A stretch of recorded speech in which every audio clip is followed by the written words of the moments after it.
Tonight, if it pleases you, we shall talk on the subject of character, and in some such outline as this.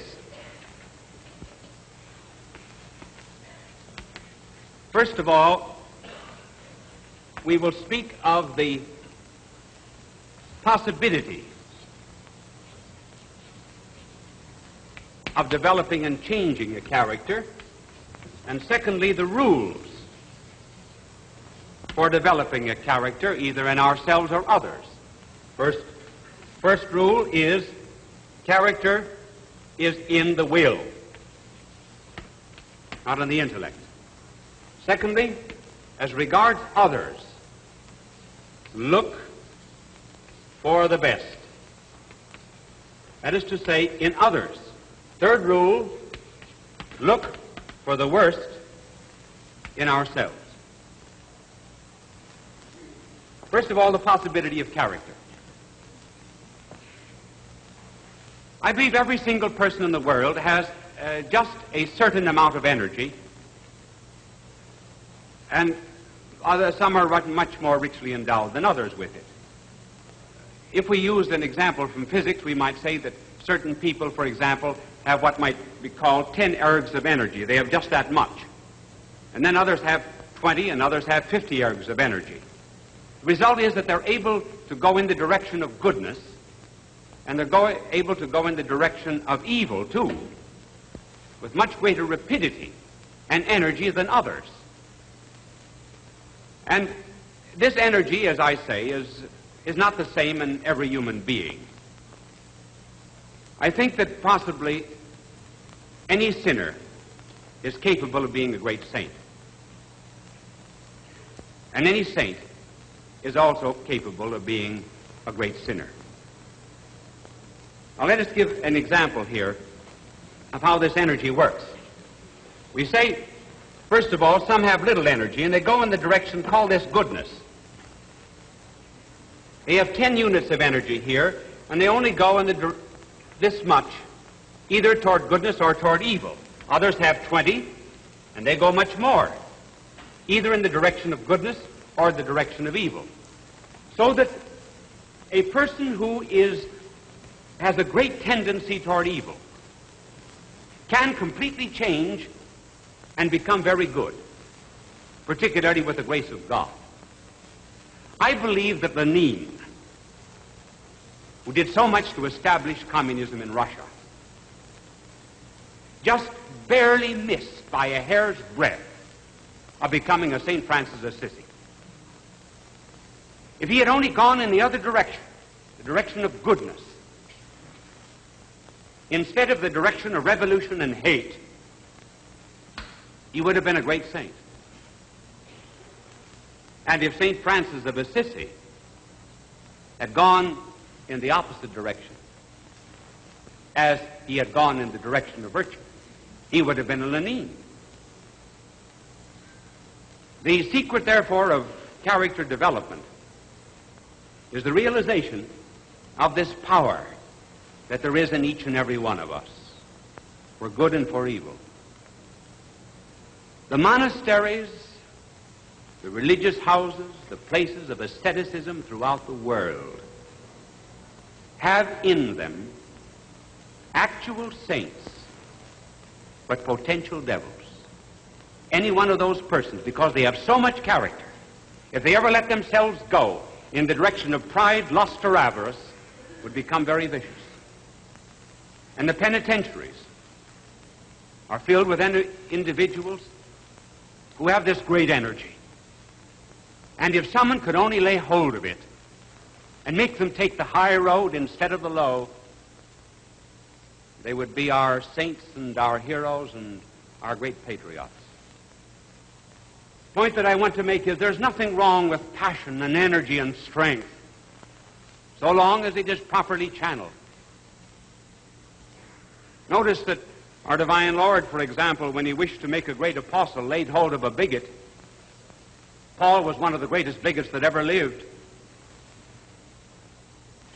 And only he who could ever hate like a Saul could ever love like a Paul.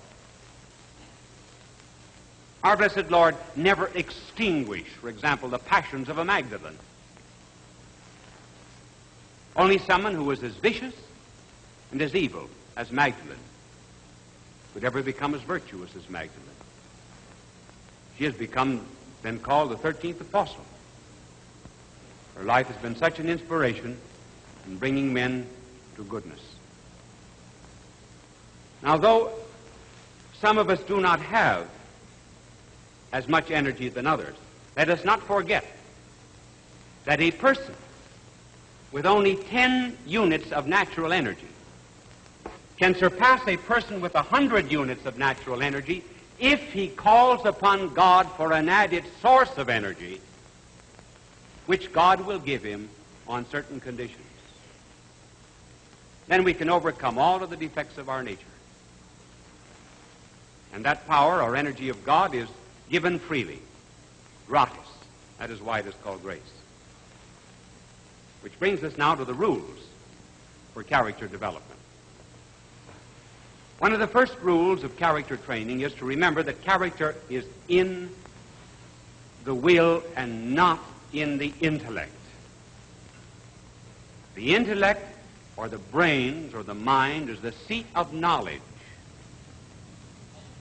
The will is the seat of choices, loves, motives, and responsibilities. Almost all of education today is directed to the communication of knowledge and not to the development of character. It is the mind that is changed, that is trained, rather than the will that is developed. And every decision that we make, every deed that we perform, almost every word that we say, goes into the making of our character, either for good or evil. You remember seeing icicles formed? And a drop would fall upon the tiny little icicle and add to its substance and its quantity, and then more drops. And if the drops that fell were pure, the icicle itself would be pure. If the drops that fell were soiled and dirty, the icicle itself would be dirty. And so it is with character. All of our decisions pour down into its making. And if they're good acts, we turn out to be a good character. If they are evil, we turn out to be unhappy and frustrated and full of anxieties and fears. This will of ours is really the only thing in the world that is our own. God can take anything else away from us. He could take away our health,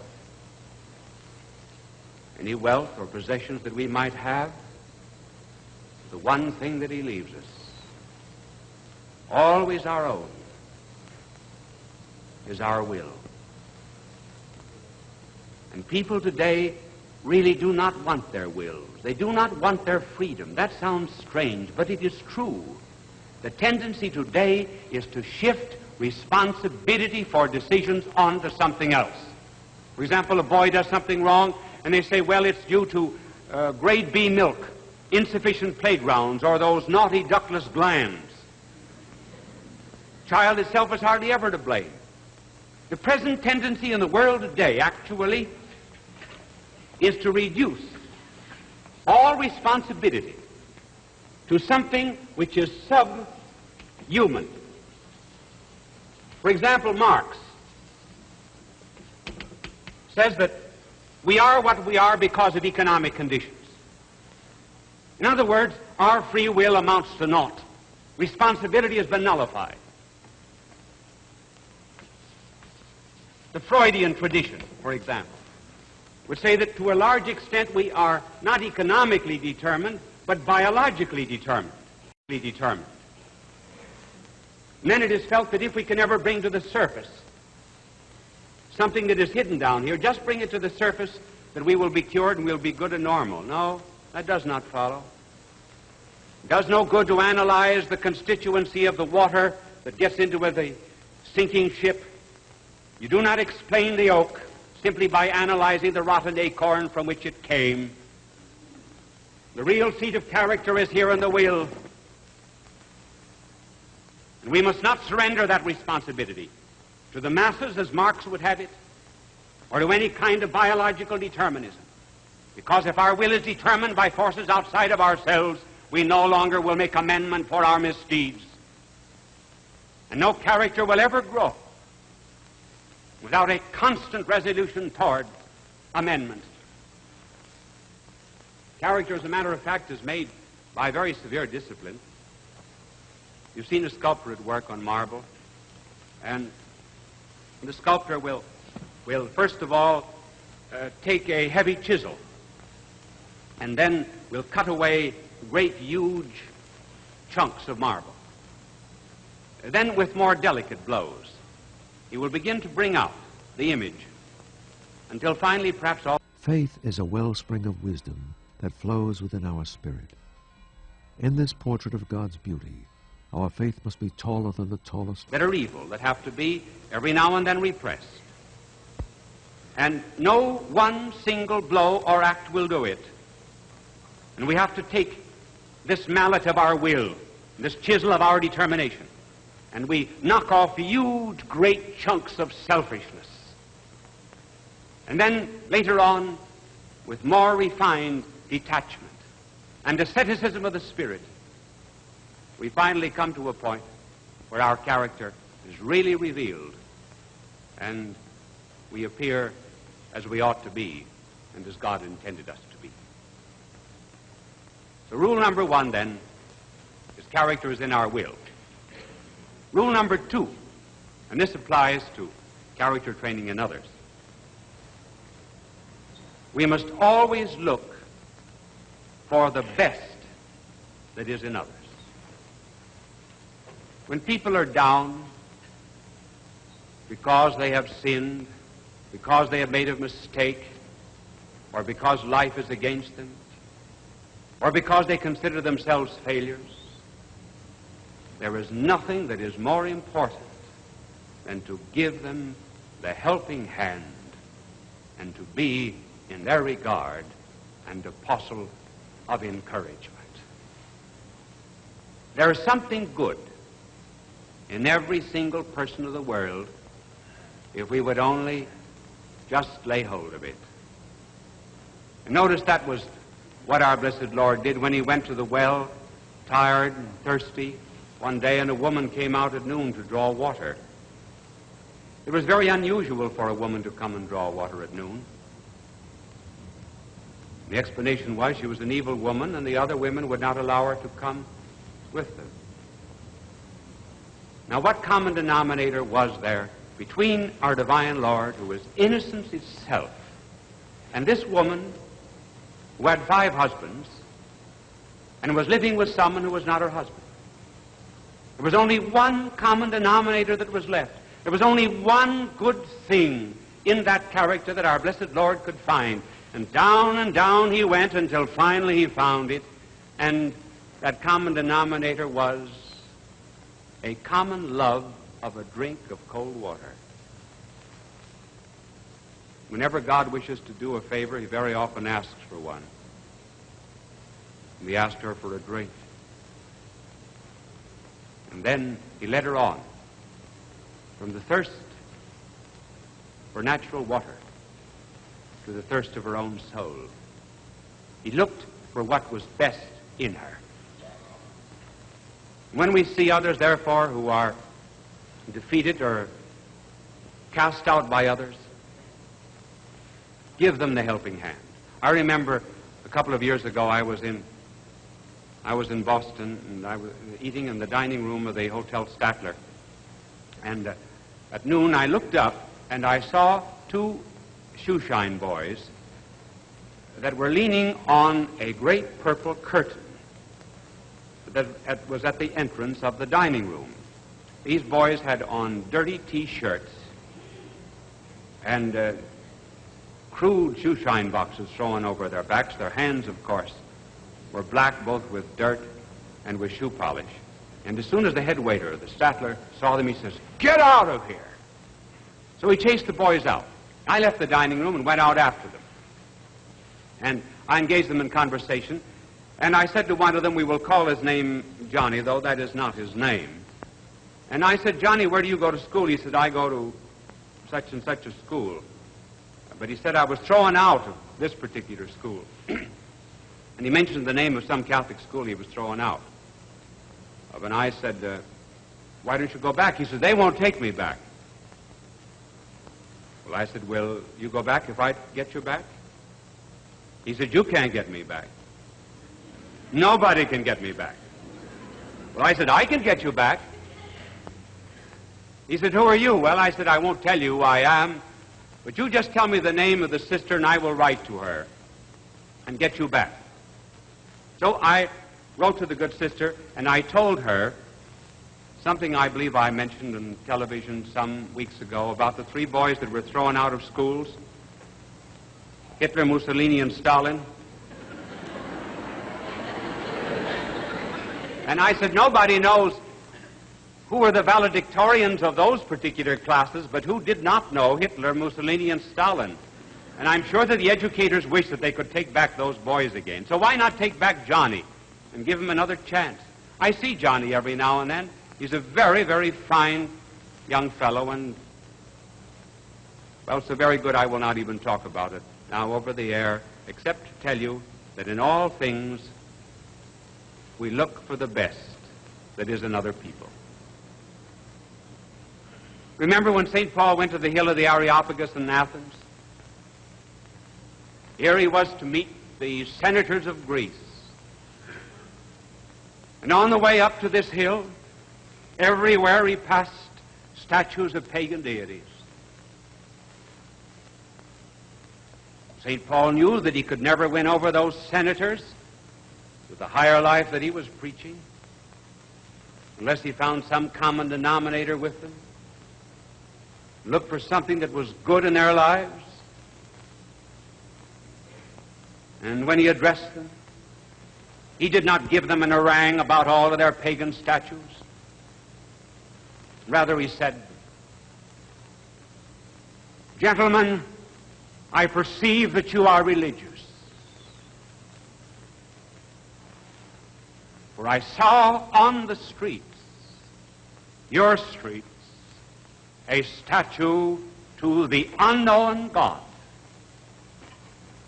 That God whom you know not is the God whom I preach to you.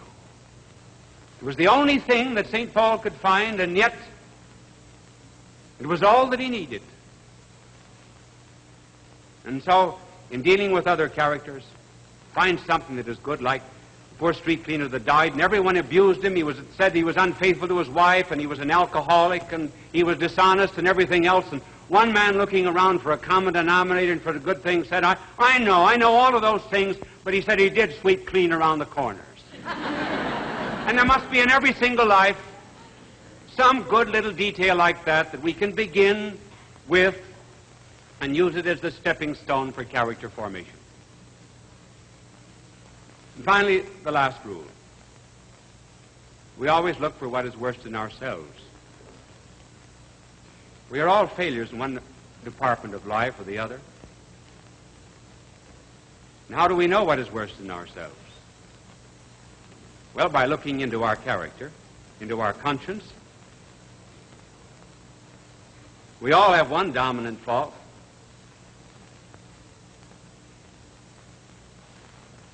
The 7 pallbearers of character, or the 7 dominant faults, are easy enough to analyze.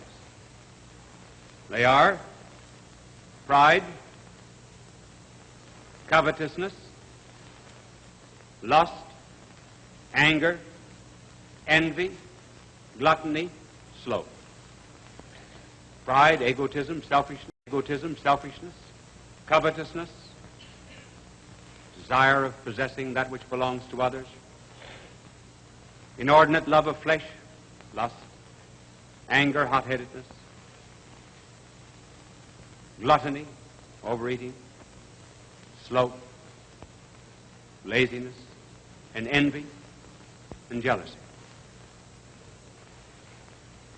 If we would, after an examination of conscience, lay hold of this dominant fault of ours, we could make that the basis of the strongest part of our character.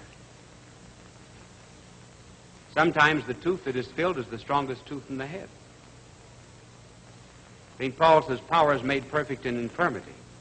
Perhaps I can explain that by telling you that some years ago, 2 boys in Kansas used to run to school every morning. They earned a few extra pennies, it seemed, by lighting the stove. This particular morning, by some mistake or other, gasoline was put into the can instead of kerosene, and the stove exploded, and one of the boys was burned so badly that they were told that he never would walk again. The boy began rubbing his legs, said he would walk again. The doctor said it was impossible. And yet he laid hold of that which was worst in himself, that which even seemed to be impossible, so concentrated upon it, that he perfected himself and he became one of the great milers of America, Glenn Cunningham. And so it is with character. And the good Lord would have us lay hold of what is worst in ourselves. Do not think that people who have virtue and kindness and other great talents for helping other people just came by these things naturally. They had to work at them very hard. You've often heard that Moses was meek. Yes, Scripture says he was the meekest man who ever lived, but Moses was not always meek. As a matter of fact, Moses once killed an Egyptian. And then after he was given the commandments, he came down and found his people adoring a brazen calf, and he smashed the tablets on a stone. He was the first one in the world to break all the commandments at once. Well, Moses, therefore, was a very hot-headed creature. So Moses had to work with his character. And finally he worked on it until he became very meek. Now, the reason I speak about character training is because we're getting into a great world crisis, and it's becoming very serious. And in a crisis, what is going to come out is what is already in us. The woodsmen say that when a log is thrown into a fire, that it reveals all the colors that went into it as a tree, namely the purple of the dawn, the red of the sunset, the silver of the moon, the gold of the lightning, the darkness of the storm. And when the log is put into this crisis of fire, all of these colors come out. And so it is with character. All of our choices and decisions that have gone into the making of our personality will come out in a crisis. And a crisis is coming upon us. There is not much peace outside of us, and the only real peace that we can be sure of is the peace that is on the inside. And when we are building our character, we need some model on the outside, someone with justice and mercy and goodness and a spirit of sacrifice will inspire us to tear off these chunks of selfishness that we may be like unto him. For as he said, I have given you an example. May all the American characters begin to emerge now under the grace of God. As we continue to be a great nation, loving one another in a spirit of charity, loving God who made us and blessed us. God love you.